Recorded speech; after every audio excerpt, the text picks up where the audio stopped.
Ada seorang sahabat Nabi, bukan sahabat Abdul Somad.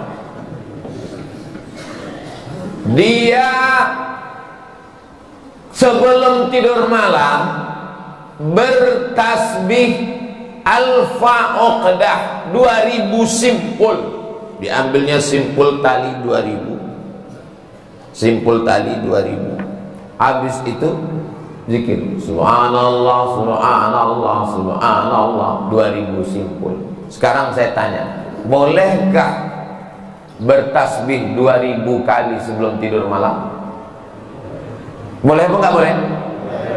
Sekarang balik pertanyaan ini, pernahkah Nabi melakukannya? Enggak pernah. Kalau enggak pernah dilakukan Nabi, apakah boleh dilakukan? Tadi katanya yang boleh, sekarang enggak boleh. Ternyata kalau ngomong sama orang belum sarapan susah ya.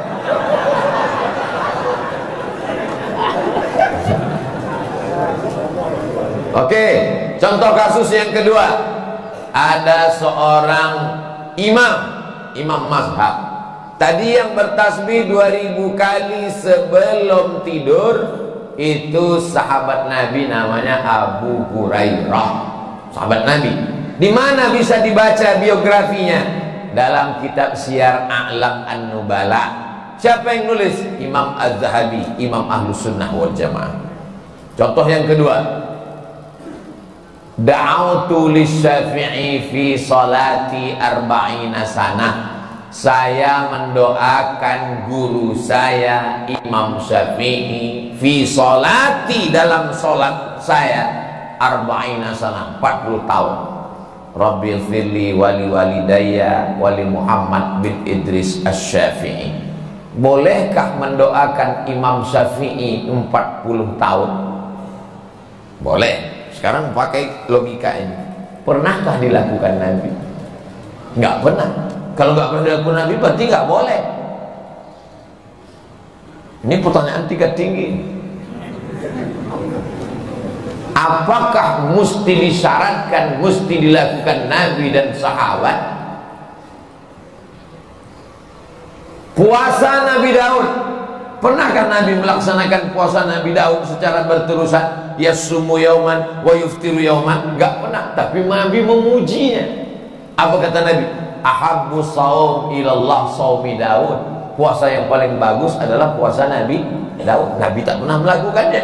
Jadi sunnah ada 3. Yang pertama sunnah fi'liyah, Nabi melakukannya. Yang kedua sunnah qauliyah, Nabi mengucapkannya tapi Nabi tak melakukannya. Ada jenis yang ketiga, sunnah takririyah, Nabi tidak melakukannya, Nabi tidak mengucapkannya, dilakukan orang lain, disetujui Nabi. Mana contohnya? Sami Allahu liman hamidah, Nabi mengajarkan Rabbana lakal hamdu mil'us samawati wa mil'ul ardi wa mil'u ma syi'ta min syai'in ba'd. Tapi ada satu sahabat bacaannya lain.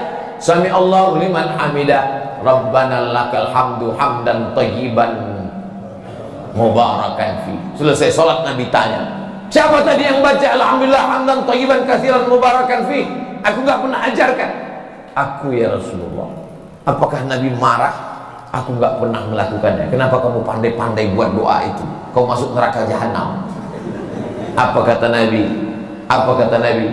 Ra'aitu bid'an wa salasuna malakan yabtadirun. Aku lihat 39 malaikat turun dari pintu langit ingin mencatat doa yang kau baca. Enggak pernah dibaca Nabi.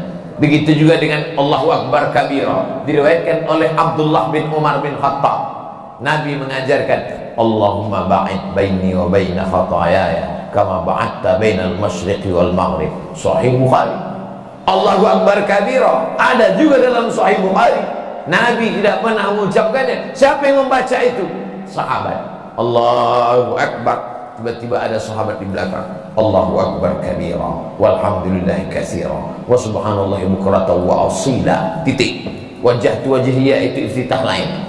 Selesai sholat Nabi tanya, siapa tadi yang baca Allahu Akbar kabira? Ana ya Rasulullah. Apa kata Nabi? Futihat abwabus sama, terbuka pintu-pintu langit, malaikat turun mencatat doa yang kau baca. Ini jenis takriri. Makanya perbuatan kalau tidak dilakukan Nabi adalah bid'ah. Betul kata Imam Syafi'i, kalau dia bertentangan dengan syariah, selama masih ada dalilnya, tidak bertentangan dengan syariah, maka dia tidak disebut bid'ah dhalalah, tapi dia disebut dengan mahmudah. Sekarang tentang mengirimkan Al-Fatihah kepada orang meninggal dunia, sampai apa tak sampai? Siapa bilang sampai? Memangnya yang udah meninggal itu pernah ngasih tahu? Alhamdulillah titipannya udah sampai, makasih ya. Imam Ibnu Taimiyah punya murid namanya Imam Ibnul Qayyim Al-Jauziyah, punya kitab namanya Kitab Ar-Ruh. Sudah diterjemahkan ke bahasa Indonesia 3 huruf, R-O-H, roh. Di situ diceritakan Imam Ahmad bin Hanbal lewat di suatu makam, ada orang baca Quran, kata dia, berhenti, jangan kau baca. Lalu disebutkanlah sanad-sanadnya bahwa membaca Quran itu untuk orang meninggal dunia tidak terlarang. Tentang kitab roh ini tidak diragukan, karena ada seorang dapat gelar doktor gara-gara meneliti kitab roh, namanya Dr. Bassam dari Kuwait. Umar bin Khattab punya anak laki-laki namanya Abdullah bin Umar bin Khattab. Dia pesan, kalau aku meninggal dunia, nanti bacakan di atas makamku pangkal Al-Baqarah 5 ayat sampai wa ulaika humul muflihun, dan ujung Al-Baqarah 3 ayat lillahi ma fis samawati sampai habis. Pesan Abdullah bin Umar bin Khattab kepada orang, nanti kalau aku sudah meninggal.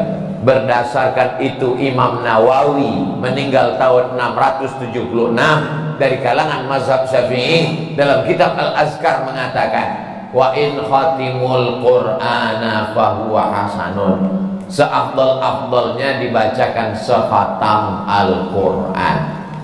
Kalau tidak sanggup sekhatam Al-Quran, likulli syai'in qalbun, segala sesuatu punya hati, wa qalbul Quran yasin, hatinya Al-Quran adalah yasin. Enggak sanggup juga, Ummul Quran Al-Fatihah. Itulah dia dalil-dalil orang yang membacakan Quran. Kalau nggak setuju, jangan salahkan orang karena orang punya dalil. Saya nggak setuju, nggak usah lakukan.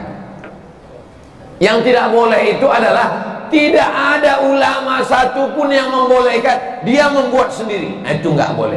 Imam Nawawi, ini Imam Nawawi bukan imam sembarangan. Dia bukan selevel Imam Samudra, apalagi Imam S. Arifin. Imam Nawawi, kalau kita baca kitab pertama Sahih Bukhari, di bawah Sahih Bukhari Sahih Muslim. Imam Muslim muridnya Imam Bukhari. Kalau kita baca Sahih Muslim kita nggak paham, kita mesti baca kitab Al-Minhaj Syarah Sahih Muslim Ibn Al-Hajjaj, Imam Nawawi. Imam Nawawi itu dalam kitab fikih, kitab besar Al-Majmu' Syarah Muhazzab, Raudatul Talibin wa Umdatul Muftin. Saya ngajar hadis arba'in, hadis paling sedikit kecil arba'in, Imam Nawawi. Hatam arba'in naik kitab Riyadus Shalihin, Imam Nawawi. Hatam Riyadus Shalihin naik lagi kitab Al-Azkar, Imam Nawawi. Membaca kitab Mustalah Hadis yang disyarah oleh Imam Suyuti, Tadribur Rawi, Syarah Takrib Nawawi. Imam besar. Apa kata Imam Nawawi? Mengomentari hadis tentang pelepah korma. Nabi membelah pelepah korma, ditusukkannya ke makam. Apa kata Nabi? Kalau tasbih pelepah korma saja sampai, apalagi bacaan Quran orang beriman. Nah, jadi pertanyaan ini memang simple, tapi ini ingin menggali dan menguji isi kepala Abdul Somad. Enggak apa-apa.